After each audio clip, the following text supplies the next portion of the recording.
O Brasil tem o maior número de assassinatos envolvendo armas de fogo no mundo, na frente até de países que estão em guerra civil. 100 pessoas são mortas todos os dias com armamentos, sem contar os feridos e o prejuízo com tratamentos de saúde. São crimes e acidentes que acontecem tanto nas cidades do interior como nos grandes centros. Por outro lado, colecionadores, atiradores e caçadores não abrem mão do direito de ter ou portar armas legais. O Caminhos da reportagem de hoje entra nesta polêmica e mostra como está a aplicação do Estatuto do Desarmamento, em vigor há quase uma década. Começamos aqui em Alagoas, o estado mais violento do Brasil.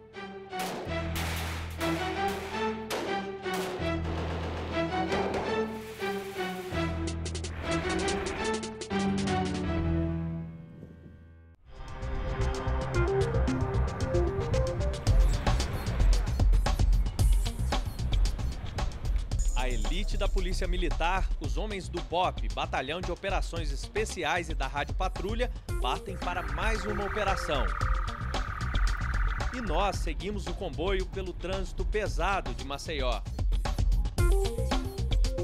O destino é a favela do Aterro, uma das dezenas de comunidades onde vivem cerca de 120 mil pessoas, 10% da população da cidade. Essas ocupações irregulares são as chamadas grotas, locais com péssimas condições de saneamento básico nas regiões baixas da cidade, pontos disputados pelo tráfico de drogas. Os policiais se dividem em busca de drogas e armas e vamos com o grupo comandado pelo Tenente Washington. Ele diz que é raro ter confrontos com os bandidos, mas sempre existe o risco. Para entrar na favela, contamos com apoio aéreo. Os moradores aprovam a entrada da polícia. Ninguém quis gravar entrevista, mas disseram que o ideal seria ter uma UPP, Unidade de Polícia Pacificadora, como no Rio de Janeiro. Segundo a polícia, a estratégia é fazer ocupações diárias em comunidades diferentes e estabelecer uma rotina contra a criminalidade. Aqui temos o 181, que é o Disque Denúncia. E às vezes até durante a incursão dessa, recebemos aqui chamadas via telefone funcional, que a população nos ajuda, informando até onde tem locais de ponto de droga e alguns meliantes que venham cometer algum delito na região. O resultado da operação também foi uma baixa para o crime, quase 30 quilos de maconha apreendidos. Segundo os policiais, a droga ainda seria distribuída para pontos de venda e estava escondida em uma construção. O tráfico é apontado como um dos principais motivos para o aumento das mortes em Alagoas.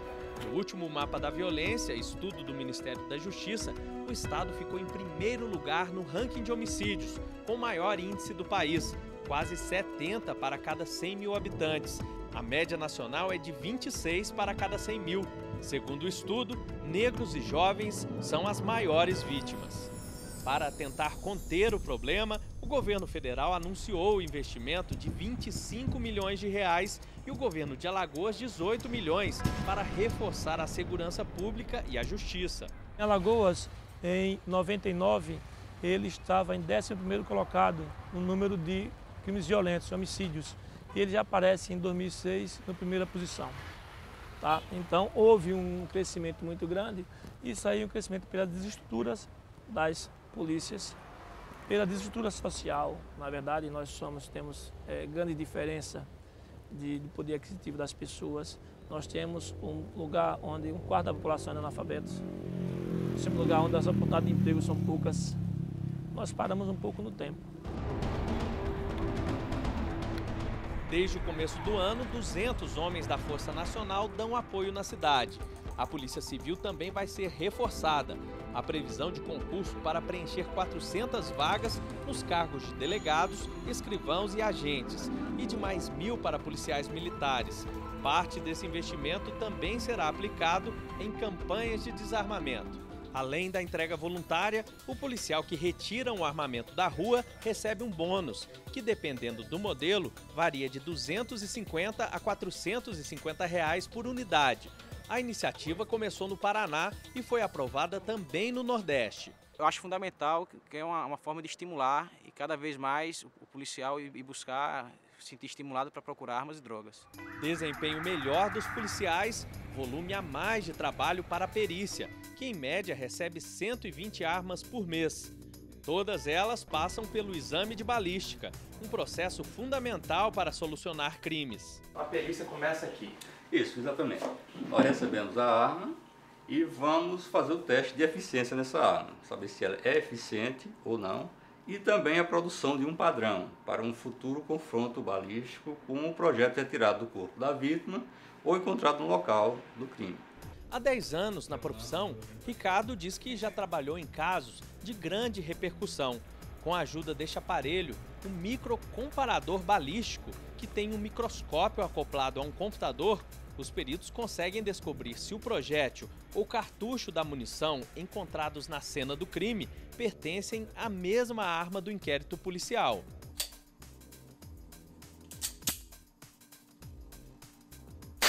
Quando um tiro é disparado, o projétil recebe marcas feitas pelas estrias que existem no cano, com a função aerodinâmica para melhorar a precisão da mira. As estrias deixam frisos, como uma impressão digital. Cada cano de uma arma tem um raiamento, ele é próprio daquela arma. Não existe dois raiamentos iguais. O processo identifica a procedência da arma, mesmo que ela tenha a numeração raspada ou alguma peça trocada.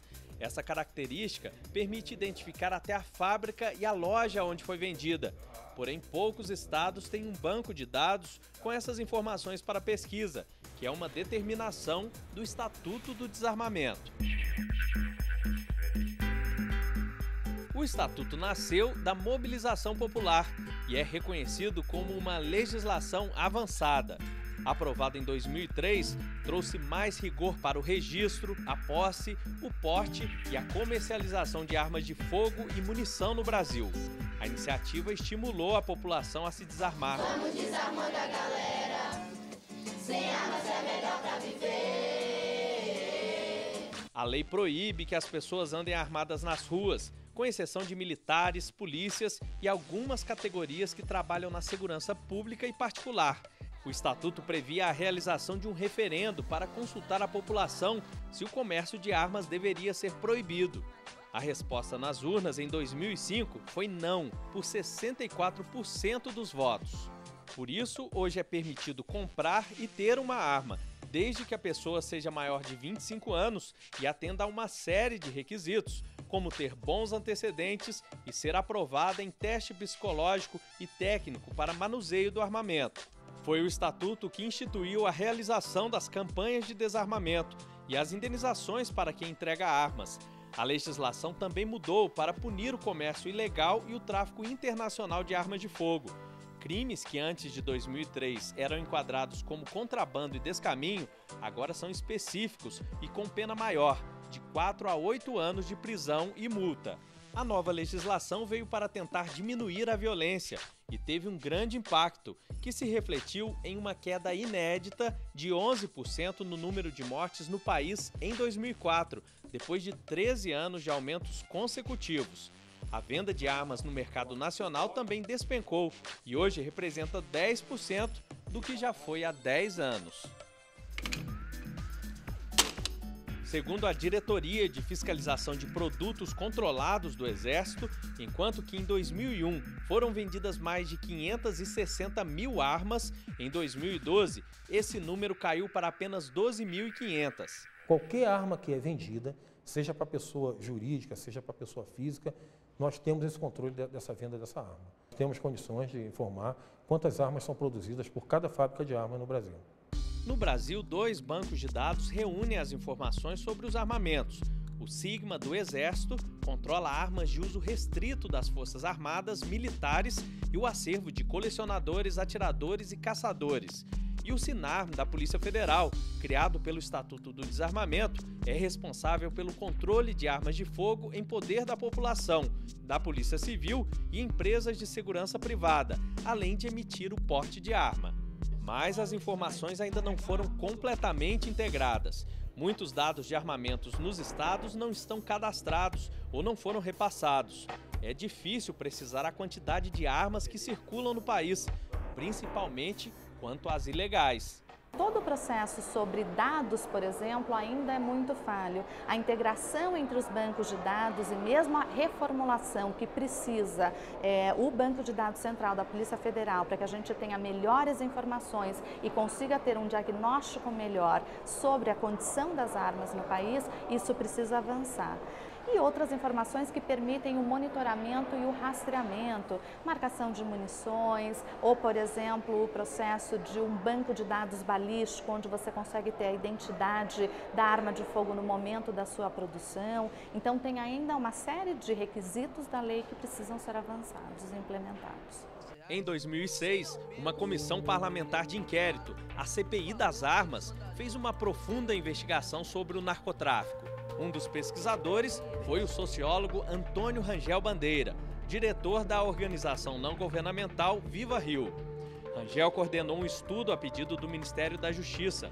Foram analisadas mais de 300 mil informações de armas ilegais apreendidas em todos os estados. Além das informações do Exército e da Polícia Federal, também foram comparados dados de fóruns da Justiça. O estudo chegou a dados surpreendentes. Existem mais de 17 milhões de armas no país. Metade delas estaria nas mãos da população e de forma ilegal. Nós comprovamos que apenas 10% das armas ilegais no Brasil são de procedência estrangeira. Quer dizer, 90% das armas no Brasil ilegais são armas brasileiras. Quer dizer, que não exige que se controle fronteira. Ainda bem, porque essa fronteira é gigantesca, nós fazemos fronteira com 10 países. Rangel, que já participou da implantação de campanhas de desarmamento em Moçambique e Angola, na África, diz que é um mito pensar que o problema no Brasil vem de fora. A CPI das Armas, nós colaboramos com ela, que foi uma excepcional CPI, que apurou tudo, né?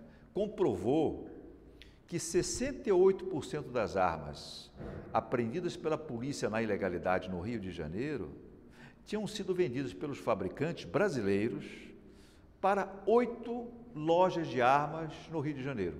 As lojas compram armas legalmente e, por falta de fiscalização, vendem por baixo do pano para o crime organizado.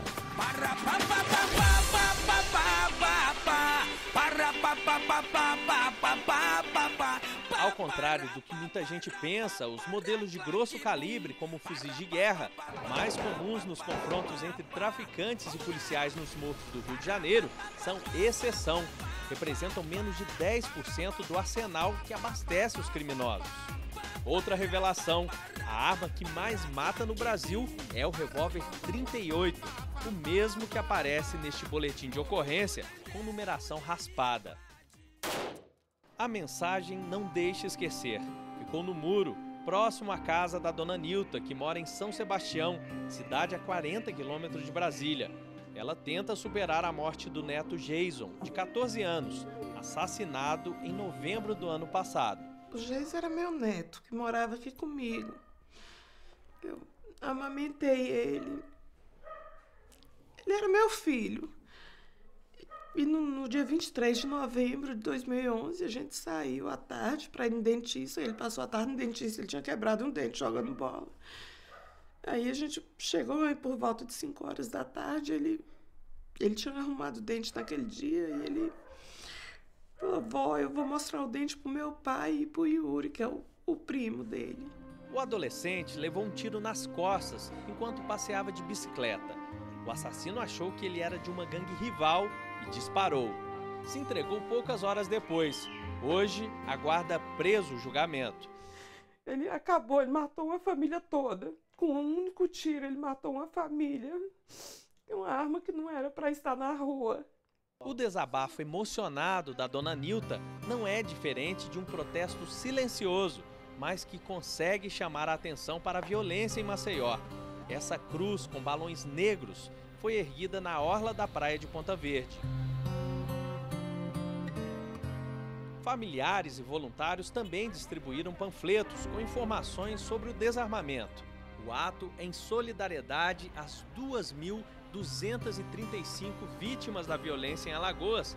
Cada balão simboliza uma das pessoas que foram mortas, a maioria por armas de fogo. um instrumento que também foi utilizado na morte de mais da metade das mulheres nos últimos 30 anos, pelo próprio companheiro dentro de casa.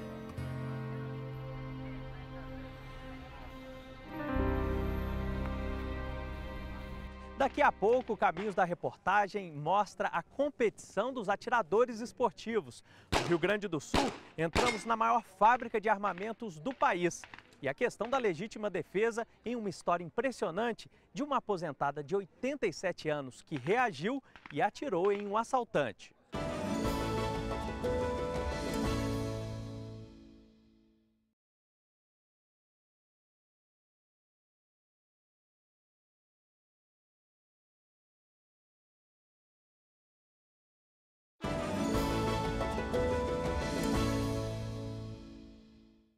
Voltamos com o Caminhos da Reportagem sobre armas de fogo no Brasil.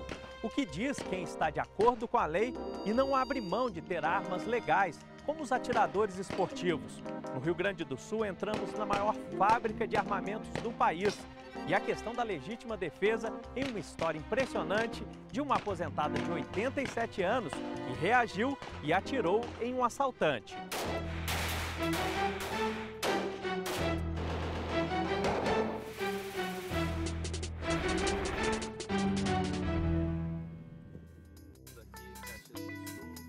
A maior cidade do interior gaúcho, Caxias do Sul, é a porta de entrada para a região serrana. Atrativo turístico com uma série de pequenos municípios colonizados por imigrantes alemães e italianos. A Serra Gaúcha é famosa pelo clima de inverno e a tranquilidade. Mais para lá das montanhas, no centro da cidade, esta senhora de 87 anos, que já é até bisavó, escapou por pouco de um encontro com a morte.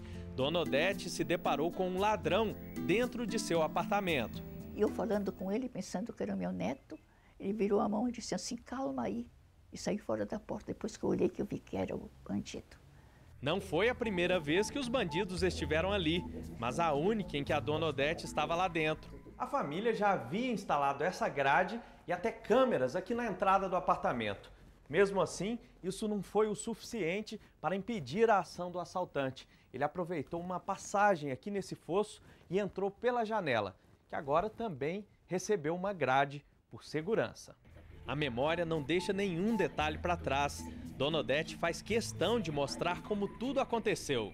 Sem óculos, sem bengala, fui para casa toda, parece que andei voando e fui parar lá na porta. Ela percebeu que tinha alguém ali no escuro do quarto. Chegou a imaginar que poderia ser um de seus netos, mas quando teve a certeza de que era um ladrão, foi direto ao guarda-roupa e sacou um revólver 32, herança de família há mais de 50 anos. Eu enfiei a mão aqui assim, achei o revólver e puxei.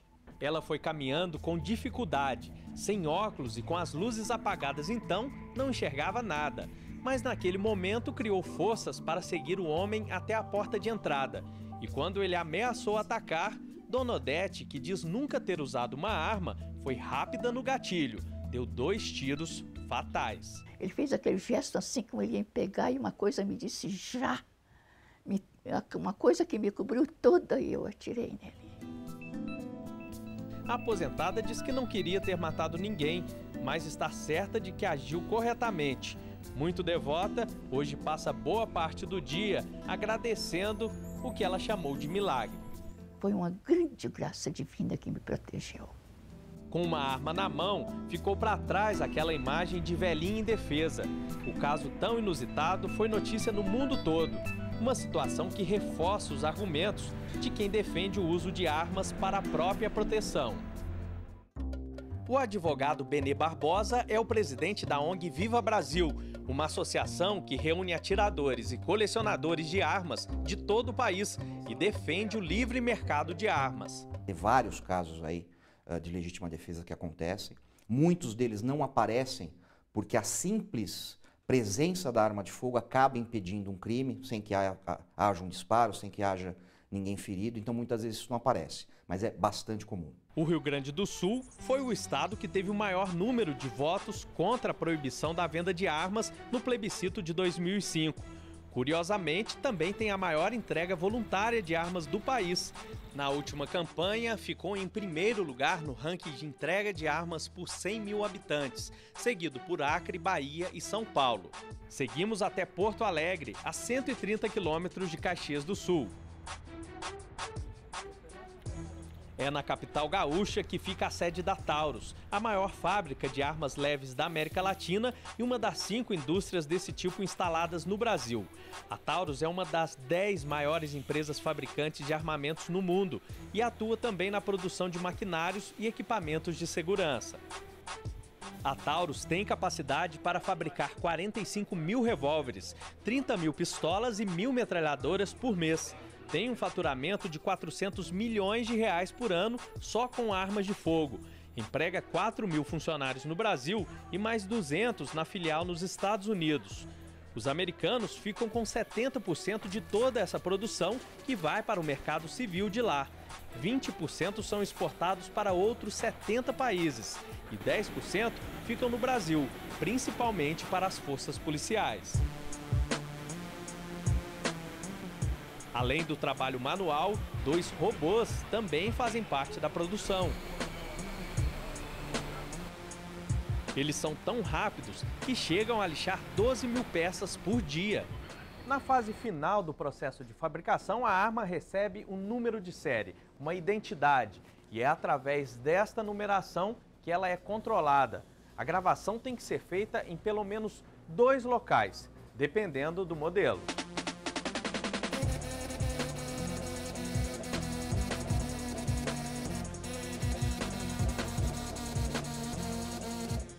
Essa exigência da lei é muitas vezes burlada por criminosos que raspam a numeração.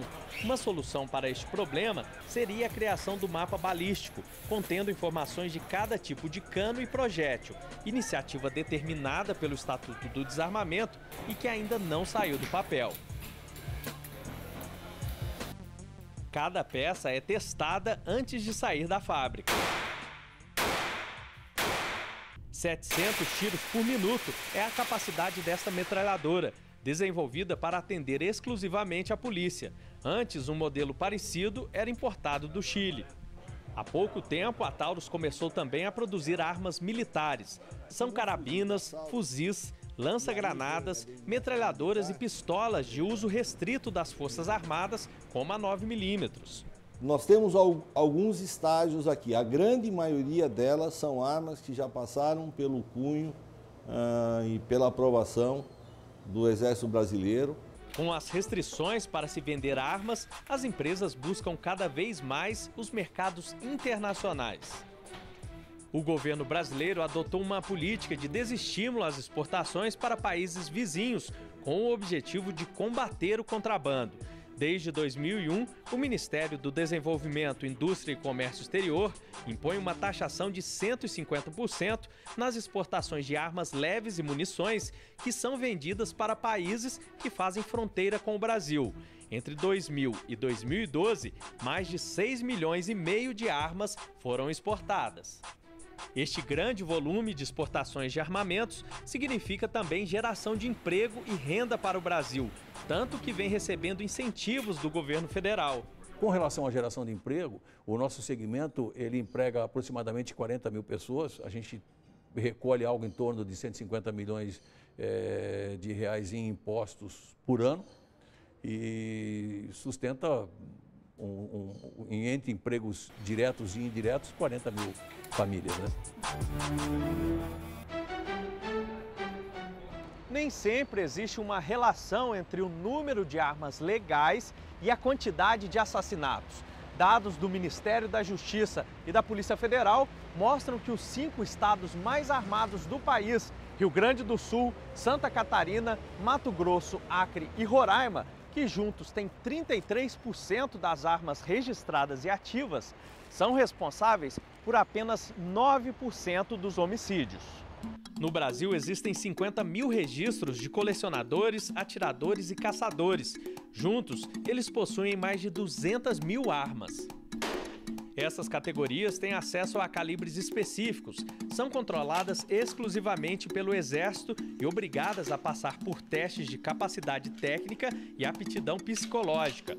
Além disso, eles têm que renovar o registro todos os anos e comprovar que têm condições de manter e transportar os armamentos em segurança.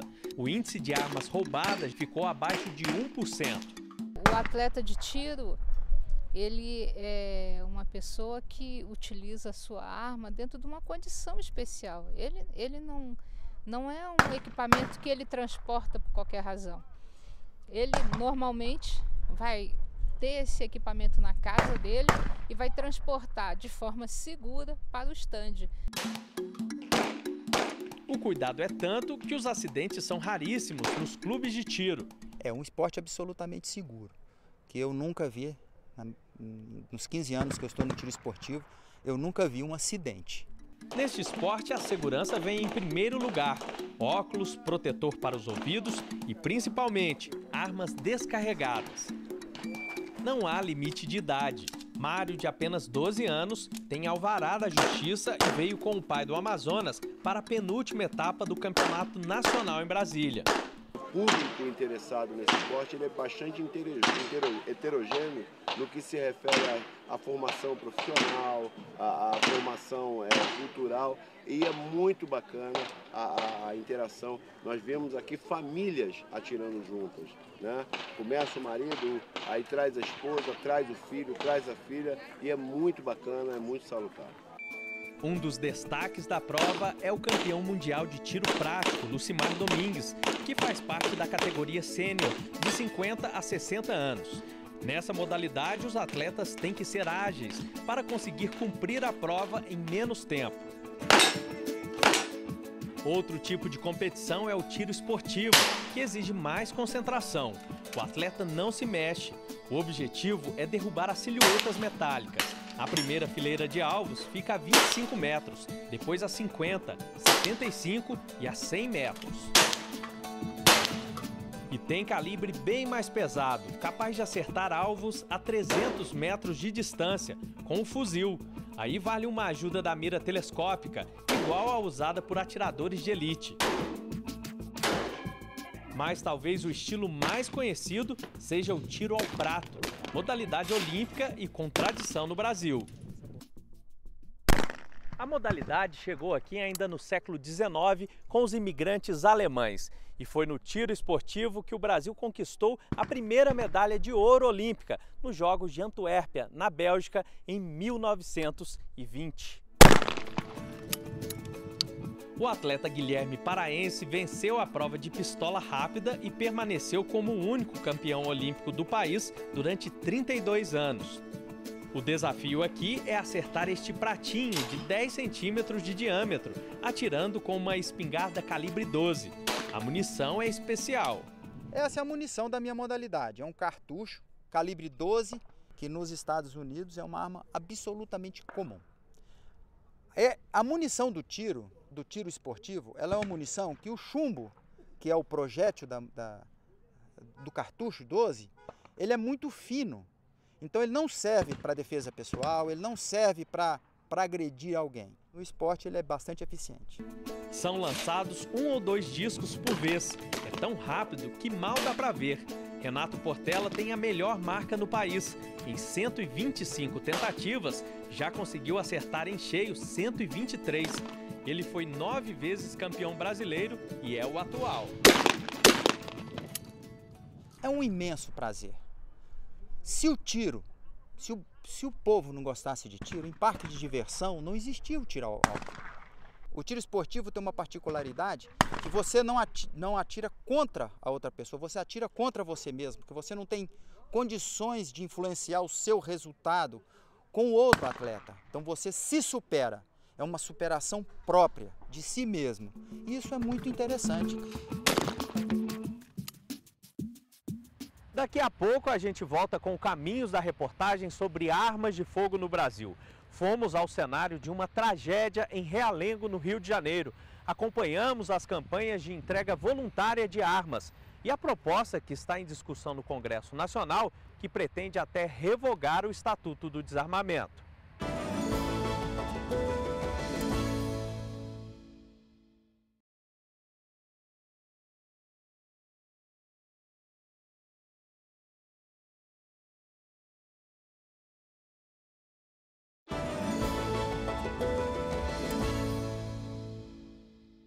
milhões de armas já foram destruídas com a ajuda de campanhas de entrega voluntária. Mas enquanto ações buscam desarmar a população, no Congresso Nacional, algumas propostas fazem o caminho inverso. Um desses projetos de lei pretende até revogar o Estatuto do Desarmamento.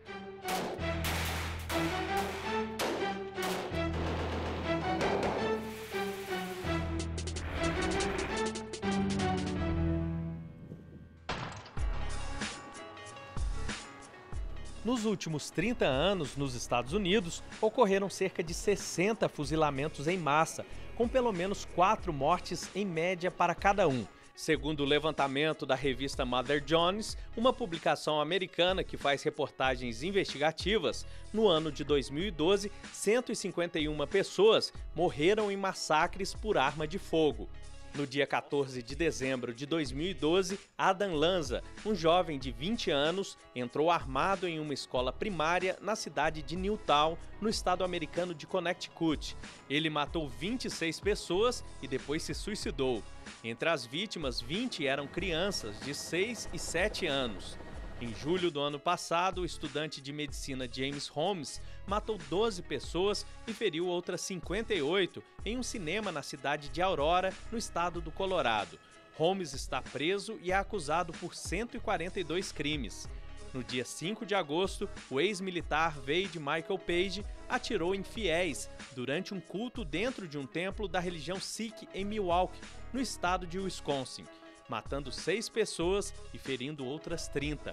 Em outro ataque, um homem atirou em pessoas que passavam em frente ao famoso edifício Empire State Building, em Nova York, e matou uma pessoa. O sentimento de tristeza e revolta tomou conta do país. Em Los Angeles, um evento tradicional de recolhimento de armas foi antecipado em 5 meses. Quem entregou armas recebeu tickets para trocar por alimentos. O presidente Barack Obama se comoveu com as mortes e prometeu novas regras de controle. A Casa Branca anunciou 23 ordens executivas que não dependem de aprovação do Congresso e, ao mesmo tempo, Obama busca apoio político para aprovar as restrições que não conseguiu no primeiro mandato. Após o massacre de Newtown, o prefeito de Nova York, Michael Bloomberg, assumiu a liderança dos que defendem um controle de armas mais severo nos Estados Unidos. Mas Barack Obama enfrenta a organizada NRA, Associação Nacional de Rifles, que tem mais de 4 milhões de membros em defesa do livre comércio de armas. Eles se apoiam em uma emenda constitucional americana que garante a qualquer cidadão o direito de comprar armamentos. Quando a gente de fato vê o que acontece com pessoas totalmente inocentes e que jamais poderiam ter se defendido de algo do gênero, acho que isso despertou a população, né? Agora, os massacres são a ponta do iceberg. Os Estados Unidos têm muito mais homicídios, né, do que somente os massacres que são o lado mais visível, né? Então, assim, Obama tem muita propriedade para tentar mudar. Não vai ser fácil, mas a opinião pública dessa vez parece estar mais favorável, pela primeira vez em muitos anos, a esta mudança que eles estão aceitando. A população americana é a mais armada do mundo. São 300 milhões de armas, o que significa pelo menos uma arma para cada americano. A cientista política Ilona Szabo diz que as decisões tomadas por Barack Obama podem influenciar os debates internacionais, mas, por enquanto, as mudanças são mais simbólicas do que práticas. Na maioria do mundo desenvolvido e até mesmo em desenvolvimento, os controles de armas são muito mais fortes do que nos Estados Unidos. Então, os Estados Unidos é o país desenvolvido com a legislação doméstica mais fraca e com maior número de armas em circulação. Em 10 anos, foram assassinadas 475 crianças e jovens só em escolas. Mas é uma brutalidade. No Brasil, nós tivemos o assassinato de 12 adolescentes em Realengo no ano passado, né? E foi um choque. Lá é um desses por mês, né? Então tem alguma coisa errada com essa sociedade. E o Brasil, falar dos Estados Unidos é um pouco falar sobre o Brasil no futuro se nós não tomarmos medidas preventivas. Os alunos da Escola Municipal Tássio da Silveira ainda tentam superar o horror do dia 7 de abril de 2011. O ex-aluno Wellington Menezes de Oliveira, de 23 anos, invadiu a escola armado com 2 revólveres e começou a disparar contra os alunos. Matou 12 e deixou dezenas de feridos. foi baleado por um policial e se suicidou. Os 2 revólveres que o Wellington portava eram nacionais, calibre 32 e 38. Ele também tinha um cinturão e carregadores rápidos. Foram recolhidas mais de 60 cápsulas de munições dos tiros disparados contra as crianças. Adriana é mãe de uma das 12 vítimas. Hoje ela lidera a Associação dos Anjos de Realengo. Por trás de mim tem muitas crianças, tem mães. Eu tô com mãe que enlouqueceram. O trauma foi muito grande. Tem as crianças que estão totalmente fragilizadas, traumatizadas. Então, assim, as crianças estão tentando mesmo se readaptar à vida, mas é muito difícil. Tayane também estava na escola naquele dia. Ela levou 2 tiros e acabou na cadeira de rodas. Um dos disparos atingiu a medula e ela perdeu os movimentos das pernas. Ela enfrenta todos os dias uma batalha para retomar a vida. É fisioterapia, quando não é fisioterapia, consulta no médico. Então, é muitas outras coisas que engloba o dia a dia da Tayane, que antes não tinha nada disso. Tayane ia para a escola, Tayane voltava, Tayane me ajudava nas tarefas de casa, porque eu tinha que trabalhar, né? E Tayane depois fazia o atletismo, cuidava das irmãs. Hoje Tayane não pode fazer mais nada disso. Tayane sente muita falta dos amigos e desabafa. Na escola eu rabisco a parede, escrevo o nome deles, rabisco a mesa, rabisco tudo. Vou no banheiro, pego o batom, coloco no espelho, o diretor, foi você, foi eu mesmo. Coloco mesmo, não quero nem saber. Ela sonha com o dia que vai voltar a andar. E são as aulas de remo que ajudam a encarar o problema e renovar as esperanças. Acho que eu só vou dizer que eu superei o dia que eu consegui voltar a andar. O dia que eu voltar a andar, eu vou lembrar, vou falar, poxa, passei por aquilo tudo, caramba. Entendeu? Na época, a comoção da tragédia em Realengo reacendeu o debate sobre violência e desarmamento no país. Uma nova proposta de consulta à população sobre o comércio de armas chegou a ser apresentada no Congresso Nacional, mas está praticamente parada. Não teve sequer a indicação de um relator. Atualmente, a Câmara dos Deputados analisa 84 propostas que alteram o Estatuto do Desarmamento. A mais polêmica delas, de autoria do deputado Rogério Peninha Mendonça, do PMDB de Santa Catarina, pretende revogar o Estatuto do Desarmamento. O meu projeto, ele prevê a permissão do uso da arma mediante critérios técnicos bem definidos, né? Por exemplo, o cidadão, para ter armas, ele vai ter que passar por um exame psicotécnico, psicológico, mental. Ele vai ter que ter também a questão de antecedentes, até porque a pessoa que tem antecedentes criminais, evidentemente, que não pode ter uma arma. O treinamento também, igual um veículo. Ele dá ao cidadão o direito, a possibilidade do cidadão de ter também o registro e a posse e o porte de armas, que hoje praticamente não dá. Me preocupa muito, mas muito mesmo, essa tentativa de burlar o Estatuto.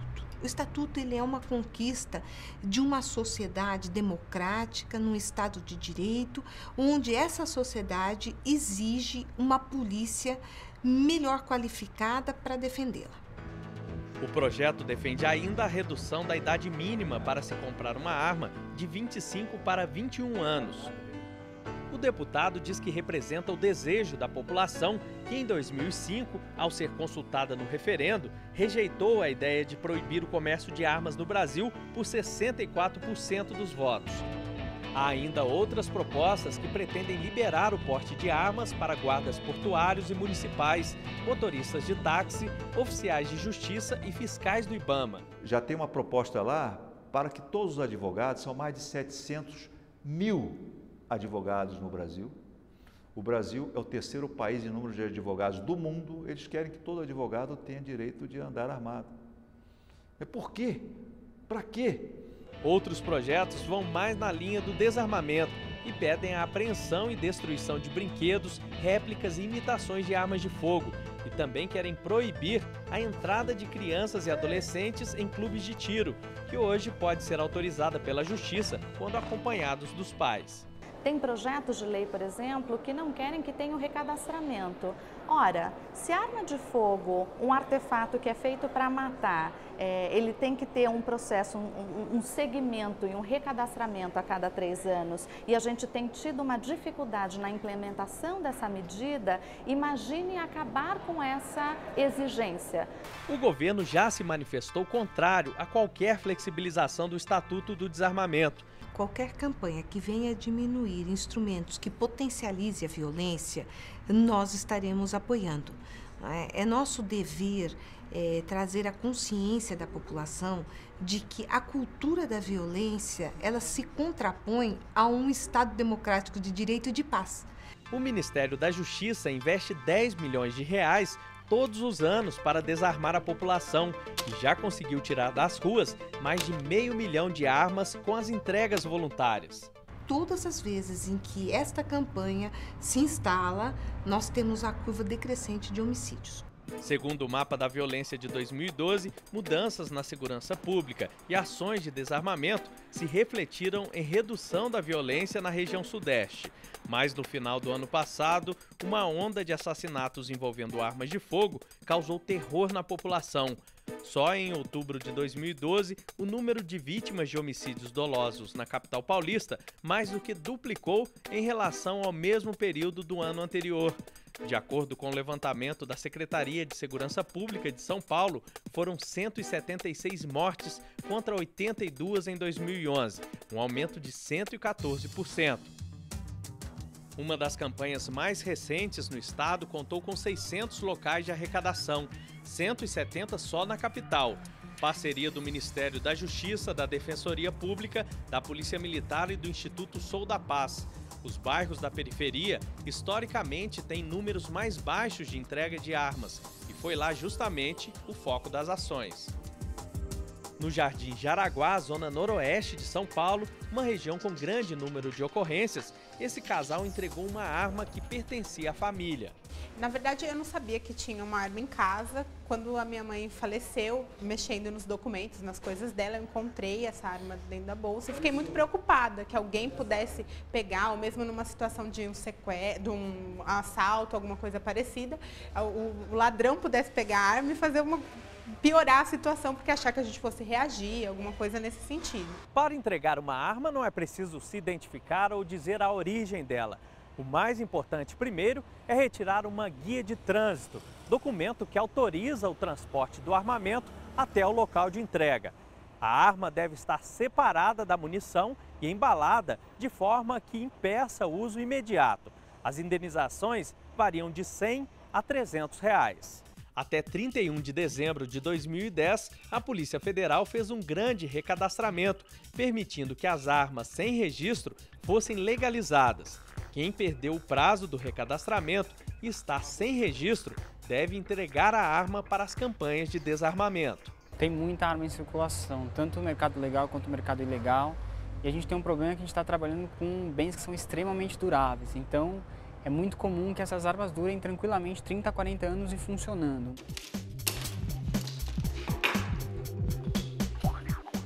O Exército é o responsável por receber e destruir as armas entregues pela população.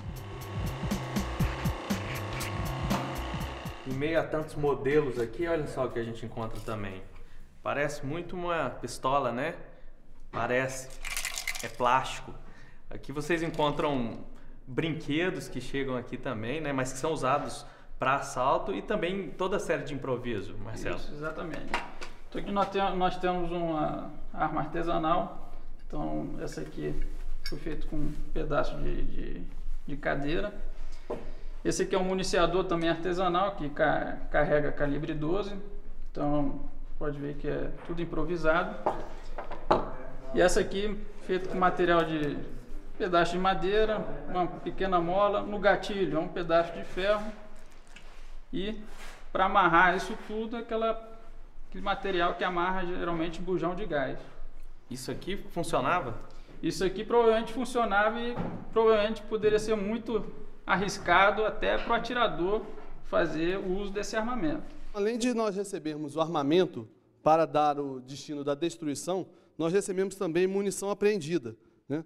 Só que essa munição, como vocês podem observar, ela ficou guardada fora das condições ideais de armazenamento, então ela não pode ser utilizada em outro fim que não a destruição.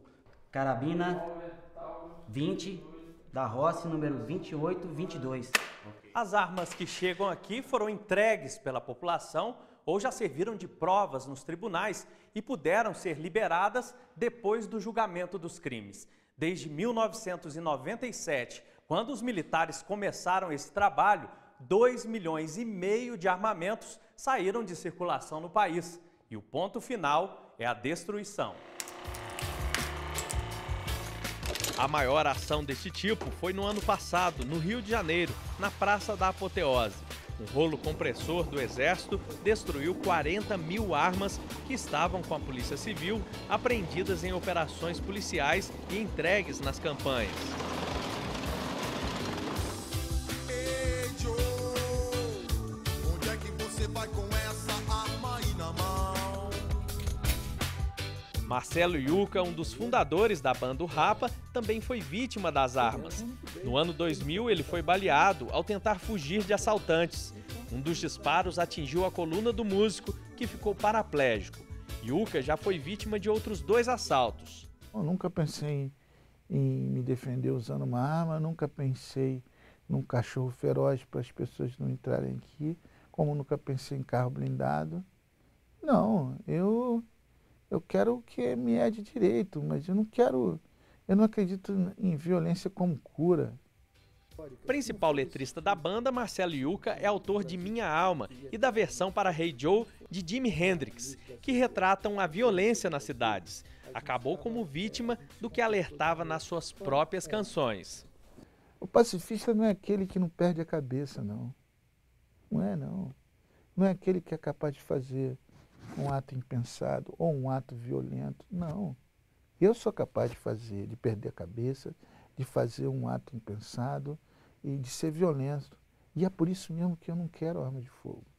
Hoje, Yuca participa de projetos sociais, faz palestras em comunidades carentes e tenta discutir soluções para o problema da violência. Eu já fiz algumas manifestações, inclusive na frente da fábrica da Taurus lá, e alguns funcionários, acho que com medo de perder o trabalho, o emprego, vieram me falar isso. Ah, mas um telefone, se for atirado na sua cabeça, mata também. Não, não é assim. É, uma pedra mata, até uma Bíblia mata se for atirado de um prédio. Esse objeto, arma de fogo, ele só existe para a morte. Ponto. Ele foi feito para isso.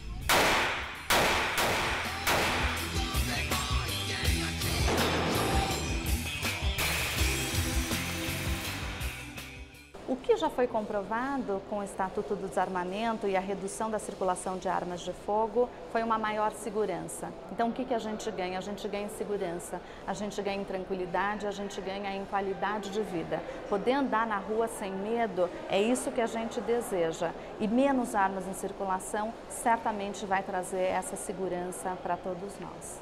Mas quando o assunto é armas, não há consenso. Você acredita que a arma ela pode realmente defender uma pessoa? Ela serve para defesa? Acredito, claro que acredito, né? Tanto é que, se não fosse verdade, seguranças particulares não usariam armas, os seguranças do Congresso não usariam armas, né? Os policiais não usariam armas, né? Então, claro, a arma na mão de um cidadão consciente e treinado, né? Ela é um instrumento hábil de defesa. A arma é um ótimo instrumento de ataque. Você quer matar, você quer se matar, não hesite, use uma arma, ela é muito efetiva. Seja contra ou a favor do desarmamento, em um ponto todos concordam. O maior controle das armas de fogo no Brasil é uma das medidas para dar mais segurança para a população.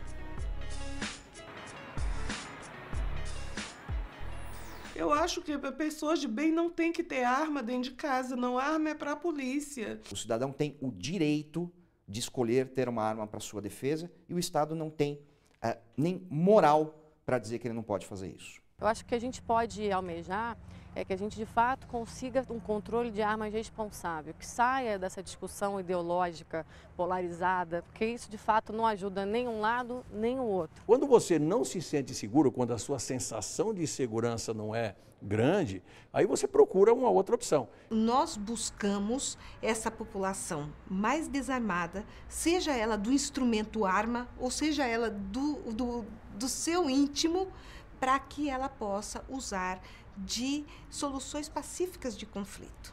Nós não queremos aumentar a possibilidade de homicídio, ao contrário, nós queremos que o cidadão se defenda, porque a polícia não é onipresente. Toda vez que a segurança pública, em qualquer lugar do mundo, que ela não der o apoio necessário, a gente for portar uma arma de fogo, isso aqui vai virar um bang-bang bizarro. A minha alma tá armada e apontada para a cara do sucesso. Os pais sem voz, paz sem voz, não é paz, é medo, medo, medo, medo, medo. Às vezes eu falo com a vida, às vezes ela me diz qual a paz que eu não quero conservar pra tentar ser feliz. Às vezes eu falo com a vida, às vezes ela me diz qual a paz que eu não quero conservar pra tentar ser feliz.